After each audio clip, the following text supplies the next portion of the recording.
చక్కని శుభోదయ వేళ లేలేత సూర్యకిరణాలు మేనిని తాకుతున్నాయి.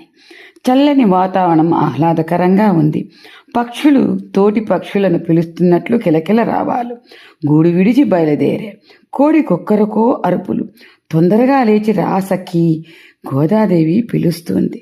ప్రాతకాలంలో పక్షివాహన అనగా గరుడ వాహన శ్రీమన్నారాయణుని కోవెలలో తెల్లని శంఖు మ్రోగిన ధ్వని వినివస్తుంది.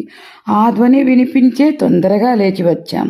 తెల్లవార వచ్చే పూతన సంహార, శకటాసుర సంహార అంటూ బాలకృష్ణుని లీలలు ప్రస్తావిస్తుంది గోదాదేవి. పునికె బుగ్గలెల్ల పూతన రాక్షసి, చిన్నవాణ్ణి పట్టి చిదిమివేసే, కంసమామ పంప హింసించి చంపగా, శరణు నీవే కృష్ణ కరుణ చూపు.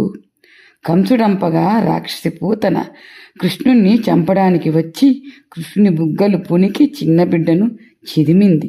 పాలు కుడుపునప్పుడు బాలకృష్ణుడేగి చిన్న బిడ్డ బోలే చెంత చేరి పాలు మరియు ఆమె ప్రాణాలు పిలిచెను.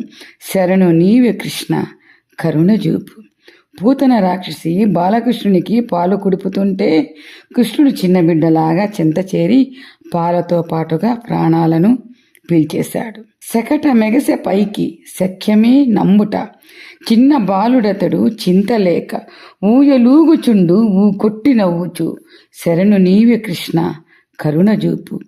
చిన్న బాలుడు కృష్ణుడు ఉయ్యాలలు ఊకుడుతూ నవ్వుతూ ఏ చింత లేకుండా ఊగుతున్నాడు. అప్పుడు దగ్గరకు రాక్షసుడు శకటాసురుడు రాగా కృష్ణుడు కాలితో తన్నాడు.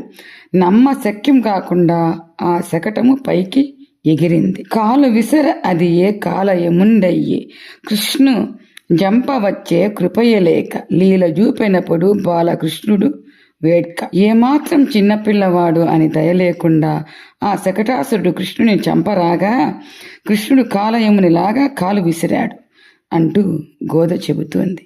తొందరగా లేచి రానిచ్చలి, హరినామము వీణుల విందుగా వినవచ్చుచున్నది. హరిభక్తులు హరి హరి అంటూ పాడే పాటలు వినపడలేదా? యోగనిద్రలో ఉన్న నారాయణుని మేలుకొలుపు పాడుతున్నారు.